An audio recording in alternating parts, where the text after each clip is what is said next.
But it was that I always had to have an answer. I always had to have a direction. I always had to have a goal.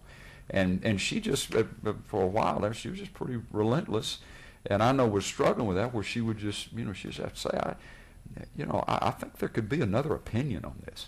I don't necessarily think you have to. This is pretty interesting because both of us, I think, male leaders type things and strong leadership type people, we're right, follow us, let's go for it.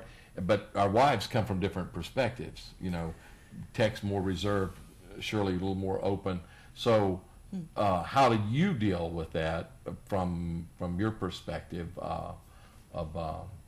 Well, in the question you asked of what keeps you from being transparent, I think another part of that is denial. Just that you can think, you hear families that say, I never heard my parents have a crossword with each other. And so it can appear to everyone that everything is fine, and yet there's no real connection between the two people. Sometimes you have to go through times of what would look like failure, where at least it's been our experience. We've had some beyond heated discussions. I mean, we've had outright fights, and we've had fights that didn't produce anything but just a stalemate at the end. We were too tired to keep fighting. And I'm not, that's a yucky part of. And not saying that that's the right way to do No. it. That's just reality, But in the process of us, God forging our hearts together in true community, in unity and fellowship, honesty had to come forth first, and that brought about contention, which looked like failure, but the result has been the blessing of the Lord on a greater What brought place. about the honesty? I mean, what happened to cause y'all to get honest, to have to be honest with each other? For me, I was dying. I just was dying inside because I think I've said on an earlier broadcast that I thought I was marrying Prince Charming, that I hadn't come from a Christian home, and he was a Christian, and he knew how things were supposed to be done, and I was going to follow him.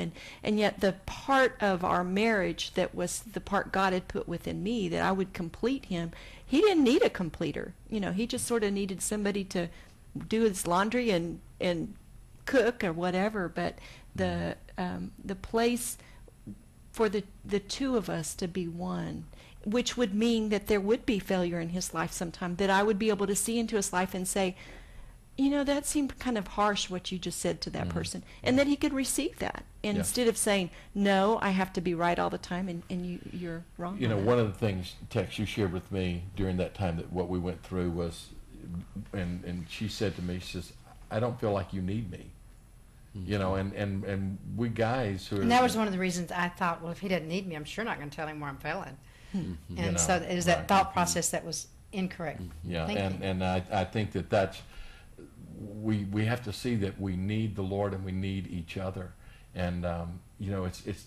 And again, we talk about humility. And I think humility is at the root of being able to be honest. But how do you get humility? God's just got to do that. It's got to be a God thing, God working in your heart and seeing God in that. I was at the Cove a few weeks ago at we had a conference on revival. Our ministry, Life Action Ministries, and a few other ministries sponsored this conference. And we had a men's session. And in that men's session, we started off as a panel. There were a group of us on the panel, and we had one pastor to share a testimony to open it.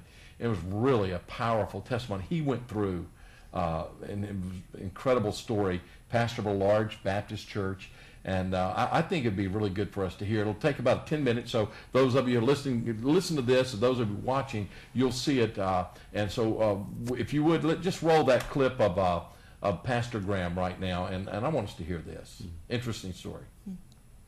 1994 found my wife and I hopelessly and helplessly estranged. We were total strangers. We were already emotionally divorced. We were living on opposite ends of a large, rambling Baptist pastorium, and we would not even speak to each other until we had to. Things had gotten very desperate. They didn't get there overnight, as you would imagine. We arrived at that place due to a lot of neglect, especially on my part. a lot of presumption, presuming upon God, presuming upon my wife, taking a lot of things for granted.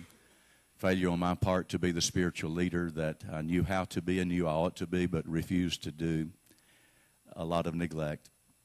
My wife warned me one day that if things didn't get any better after our son married, she was not going to go to church with me anymore. Came off of my son's wedding in Tennessee, and my wife fulfilled her promise, and she didn't go back to church with me that Sunday morning or Sunday night nor the following week. In fact, for the balance of that entire year, over 8 months, my wife refused to go to church with me. Every Sunday morning, I'd get up and get in my car and drive off to church where I would preach and do my thing.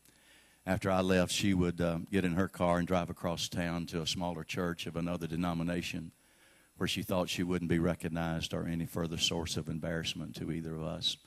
And that's the way we spent about 8 months of Sundays. My people began to reason among themselves, and I listened to them thinking that the reason my wife wasn't with me in church was because she was sick. When I found out that that's what they were thinking, I let them think that. By my silence, I gave them the impression that I was a helpless martyr preacher preaching faithfully on Sunday, and my wife wouldn't even come and hear her husband preach. And we lived under that lie for a long, long time. I became the great pretender, which is the unfortunate but accurate title of my testimony. I pretended that all was well in the Graham home when that was the furthest thing from the truth. Refusing to even speak to each other. When we did, it would erupt into horrible encounters, very, very difficult encounters, one after another after another. The language that we used against each other was vicious language. It was language designed to hurt each other. It was demeaning language. It hurt. It was vicious. Anything you can think of to sum up those encounters that we had, your description would probably fall real short. That's the way we lived our life for a long, long time. I did not stop. You would think that somebody knowing what I've known and what I'd been exposed to over the years, that I would have stopped up short and dealt with this issue and got right with my God and with my wife. I wish I could tell you that I did, but I didn't. I just pressed on. I just kept on going, ignoring reality, refusing to deal with root problems in my life, and I just kept on going. In spite of all I've told you, God kept me up all night long one Saturday night in the early 70s and birthed a burden in my heart for real revival. That's the redeeming factor of the story. I wanted revival for my church, but I must admit to you guys painfully that I wanted it for the wrong motives. I wanted revival in my church because I knew it would make me look good. I didn't want it for the right motive. I also knew that when revival came, that I would be brought under some pressure that I wasn't willing to deal with. So I wasn't willing for the first wave of revival to sweep across my life. And yet I thought I wanted revival for my people.